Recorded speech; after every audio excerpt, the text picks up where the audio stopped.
have your black and white film developed, but what's next? Well, in this video, I'm gonna show you just an incredible system for scanning, archiving, and getting you off on the right foot for making that final print. So this workflow covers a hybrid approach using digital and analog methods that complement each other to help us better understand the negative we are working with. Oh yeah, and very importantly, it's gonna help you find that negative when you actually want to go and print it as well. So the first step is scanning your film. And you may be thinking, well, I only print in the darkroom. Digital sucks, no thank you. Well, hear me out. So even if you only intend to print in the darkroom, I really see this as an essential way to organize and evaluate your negatives.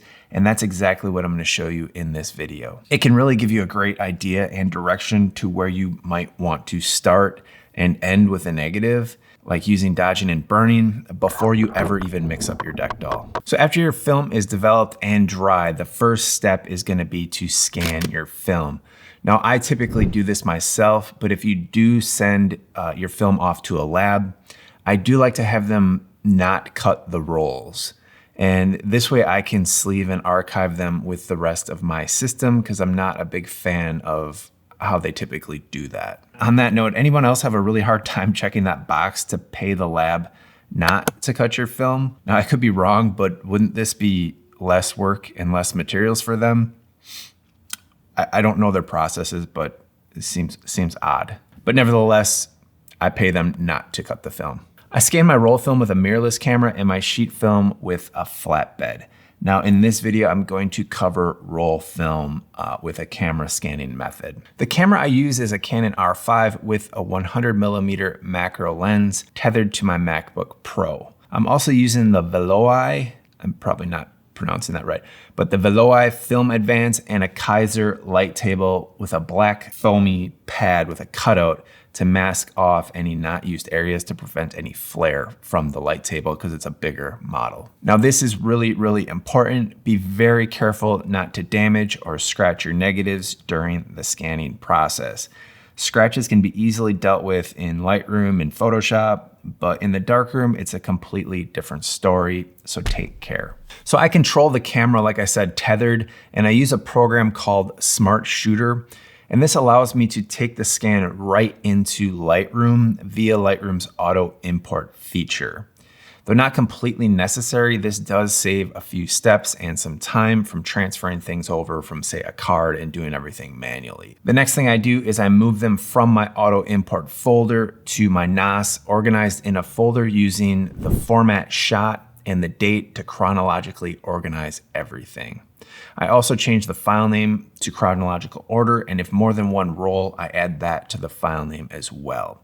Because you'll see, I don't use file names per se to find what camera, what all this information. Like I like to keep that short and sweet and in the project, and then I use keywords and tagging to embed all the information, such as camera, location, developer, into the actual file itself. That makes it much easier and more efficient to find things in Lightroom, and in my opinion, it's a better way to do things. Then one more thing I like to do at this stage is we can overwrite the captured time. Because with film, what will happen is you usually take the pictures, then maybe go home and develop the film, and then maybe scan the film, but usually it's more like take the pictures, maybe a couple days goes by, you develop the film, you get the film back, then you scan the film.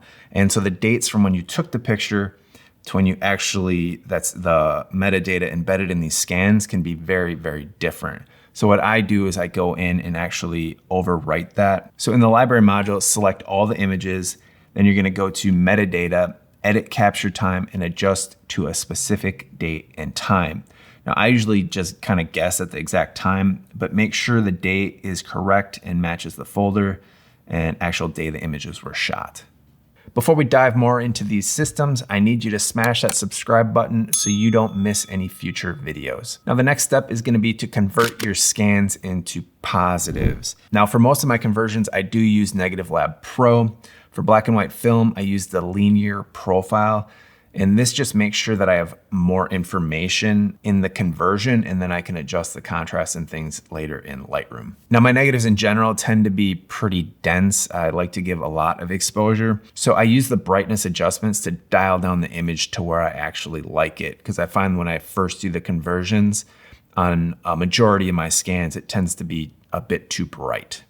Next, I apply lab sharpening and make a duplicate in its own folder. Then I sync this to all the other images and then kind of go through and make small tweaks to them. Then I apply all the effects and convert all the images to a positive. So those are the first few steps I go through in Lightroom to get them organized in a folder and renamed to just a simple file name to where I know like that was frame 1, that was frame 2, frame 3, etc. Then I will also make sure that I cut, sleeve, and index everything. So I try to batch scan as much as possible because it just saves time. Now, when I do batch scanning like this, I like to use, it's a device called the Film Killer. I did do a video on it because it's a really enjoyable little device to use. I don't always use it, but when I have multiples, and with 35mm, I always do.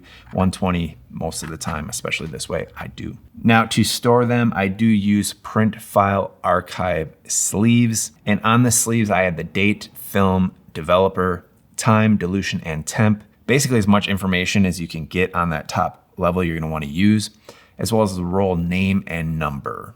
And then finally, I make a label with a label printer as I just started doing this, and I find that it stands out better when I'm searching through my sleeves and negatives, and that I put an index number on there. And this is specifically not only to index them in the sleeves, but to correlate them with the file in Lightroom. So I use a system of year, format, roll number. And so here I put 24 for the year, then M for medium format, and finally the roll number in that year. So I generally break them up into 35mm, medium format, and large format. And then from there, I can tag the individual images, which I'll show you in a sec, with my Hasselblad or my Fuji or whatever camera was shot, lens, filters. You can really put as much information in the files as you want. Which brings me to tagging and keywording the scans. So the next thing I do is I take that index number and I use Lightroom's keywording feature and I tag that entire roll, the raw scans, and the TIFF files with that number or identifier. And this allows me to quickly identify and find all of my negatives, which is invaluable. Now then on the TIFF conversions, I will also go through and add general keywords in the box that apply to all the negatives on that roll. This can be location, camera, film, developer, etc. Sky's the limit. I don't think there's a limit on keywords you can put in there. I find using Lightroom's keyword and search feature far more beneficial than trying to cram all this info in a file name or folder name or something like that. Just put the info in the keywords and use this powerful feature in Lightroom. So taking this one step further, we can use what's called, don't know if it's what's called, what looks like a spray can or spray paint can.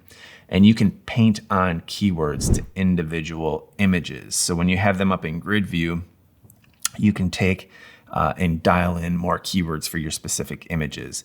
For instance, if I have an image with, say, my dogs in them, I can tag Ozzy and I can tag Reed very quickly and easily. And then that way I can search through all my entire catalog and find pictures of my dogs. So the next thing I will do is sync them with Lightroom Mobile. And this is really cool because it syncs it to the cloud, then to my phone and my iPad. And I really love this feature and how I can look through my negatives and give them a flag or a rating just when I have a little bit of downtime and want to kind of go through things, and I can do it right on my phone. And I can start to plan what I'm going to print next. All of the ratings and flags get synced back to my desktop, so I can easily filter through and see the negatives that really interest me that I might want to explore as a print. And I love this feature. I mean, just look at how powerful this actually is. So now if I want to find any 4 or 5 star images shot out at Baird's Creek this year with my Hasselblad, out of 66,000 images in this particular catalog, boom, there they are. Pretty darn cool. All right, I would say this one, it's not optional. You should do this.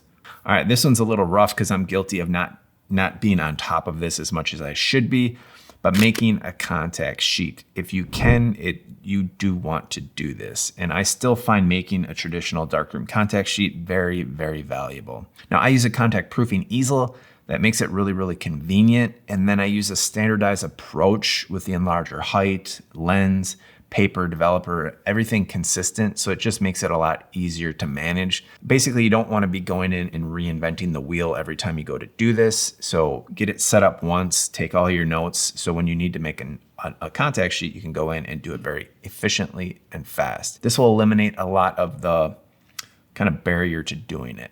So I sleeve and store the contact sheets along with the negatives in a binder, and I put that same index label as the negatives on this contact sheet sleeve. This way I can easily find the negatives I intend to print. So now you're gonna wanna evaluate the scan and negative. And this is where having kind of a linear, low contrast scan really comes into play. Now, I still enjoy looking at negatives with a loupe on my light table, but now I can also judge things like sharpness, composition, and even to an extent, contrast, which gets a little bit trickier, but just by exploring the negative on the computer. And I can increase and decrease contrast, use the gradient and brush tools to kind of emulate traditional dodging and burning in the darkroom. Another huge thing that this will help you with and help you determine is if that image needs different areas of contrast in different areas of the print. And if that's the case, you know it's going to require some split grade printing, and you may want to approach printing it differently. So what I do is I try to keep the edits I make in Lightroom to adjustments that I know I can make and accomplish in the darkroom. And really, I find that there's rarely need to do a lot more anyway, without things starting to look digital. So I can actually fully edit an image on the computer and then match and usually exceed what I've created on the computer in the darkroom. All right, which brings us to printing. Once I have an image that I think meets my vision and is actually worthy of a print, I tend to go just right for the darkroom. So based on the contact sheet and the scan, I can usually get really close to the correct contrast, and the exposure I will just kind of dial in. I'll often make a small test strip to get everything correct to make sure I'm just not completely flying blind. My proof prints, I typically make 8x10 and sometimes 5x7 in size. A lot of that's dependent on format, because for instance, on 4x5, I can't print down to 5x7 with my enlarger very easily. And then based on experience, I'll often do simple dodges and burns based off of what I've found in Lightroom right off the bat to get the print closer to what I'm actually after. Then if I have a proof print that I really, really like and I'm really excited about it, sometimes I will pursue a final print at the final size I intend to print. Now this depends if I have time to actually do so and other factors. Other times I will just stick it on my whiteboard and live with it for a bit. And this can be a really great approach to finding the right direction for that print ultimately. And other days, say like a picture of my dog per se, I will just send the file over to Lightroom, the print module. Honestly, some days I go in the darkroom and I print on the inkjet printer. But in this case, I would just make a nice little proof print where I can use my Epson inkjet printer out of Lightroom. And this can be a really great way to proof your prints and also live with them for a bit before committing, say, to the darkroom or a larger size final print. The paper I use for my proofs, and one that I really, really like, is the Red River Paper Polar Matte, which you can get in a thicker cardstock as well. I think it comes in two different, but it's a really nice paper for general matte printing, and it's also very, very economical. And then for my final prints, I like to use Moab Entrada for the matte paper, and it is very, very lovely. And if you want to learn more about a simple workflow for getting perfect prints from your inkjet printer, check out this video right here.